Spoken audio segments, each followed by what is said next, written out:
पंचतंत्र की कहानी। जादुई पतीला।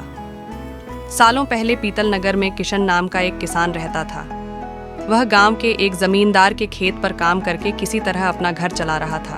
पहले किशन के भी खेत थे, लेकिन उसके पिता के बीमार होने के कारण उसे अपने सारे खेत बेचने पड़े। मजदूरी में मिलने वाले पैसों से पिता का इलाज कराना और घर का खर्च चलाना मुश्किल हो रहा था। वो हर दिन सोचता कि कैसे घर की स्थिति को बेहतर किया जाए। खुदाई करते समय उसकी कुदाल किसी धातु से टकराई और तेज आवाज हुई। किशन के मन में हुआ कि आखिर ऐसा क्या है यहाँ। उसने तुरंत उस हिस्से को खोदा तो वहां से एक बड़ा सा पतीला निकला। पतीला देखकर किशन दुखी हो गया। किशन के मन में हुआ कि ये जेवरात होते तो मेरे घर की हालत थोड़ी सुधर जाती।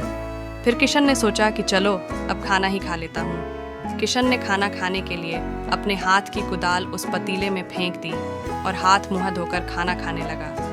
खाना खत्म करने के बाद किशन अपनी कुदाल उठाने के लिए उस पतीले के पास पहुंचा।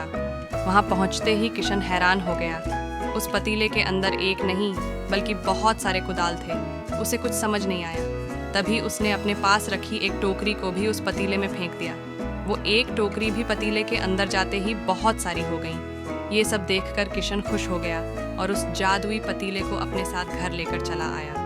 वो हर दिन उस बर्तन में अपने कुछ औजार डालता और जब वो ज्यादा हो जाते तब उन्हें बाजार जाकर बेचाता। ऐसा करते करते किशन के घर की हालत सुधरने लगी। उसने इस तरह से बहुत पैसा कमाया और अपने पिता का इलाज भी करवा लिया। एक दिन किशन ने कुछ गहने खरीदे और उन्हें भी पतीले में डाल दिया। वो गहने भी बहुत सारे बन गए। इस तरह धीरे धीरे किशन अमीर होने लगा और उसने जमींदार के यहाँ मजदूरी करना भी छोड़ दिया।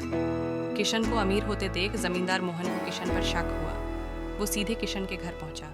वहां जाकर उसे जादुई पतीले के बारे में पता चला। उसने किशन से पूछा, तुमने ये पतीला कब और किसके घर से चुराया? डरी हुई आवाज में किशन बोला, साहब, ये पतीला मुझे खेत में खुदाई के समय मिला था। मैंने किसी के घर चोरी नहीं की है। खेत में खुदाई की बात सुनते ही जमींदार ने कहा, ये पतीला जब मेरे खेत से मिला तो ये मेरा हुआ। किशन ने जादुई पतीला ना लेकर जाने की बहुत मिन्नतें की, लेकिन जमींदार मोहन ने उसकी एक नहीं सुनी। वो ज़बरदस्ती अपने साथ वो जादुई पतीला लेकर चला गया। ज़मींदार ने भी किशन की ही तरह उसमें सामान डालकर उन्हें बढ़ाना शुरू किया।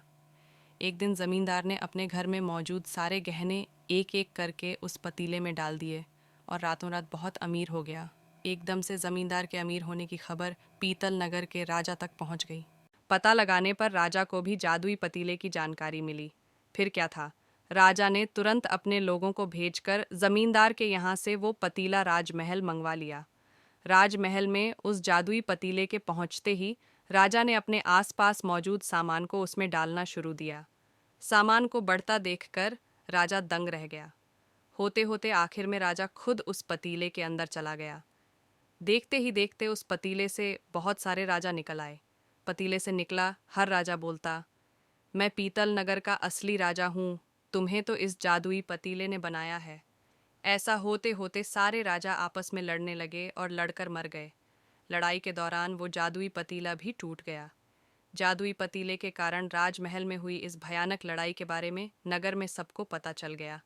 इस बात की जानकारी मिलते ही मजदूर किशन और जमींदार मोहन ने सोचा, अच्छा हुआ कि हमने उस जादुई पतीले का इस्तेमाल सही से किया। उस राजा ने अपनी मूर्खता के कारण अपनी जान ही खो दी। कहानी से सीख। जादुई पतीले की कहानी से दो सीख मिलती हैं। पहली कि मूर्खता का अंत बुरा ही होता है। दूसरी यह कि हर सामान का इस्तेमाल संभल कर करना चाहिए, अति हानिकारक हो सकती है।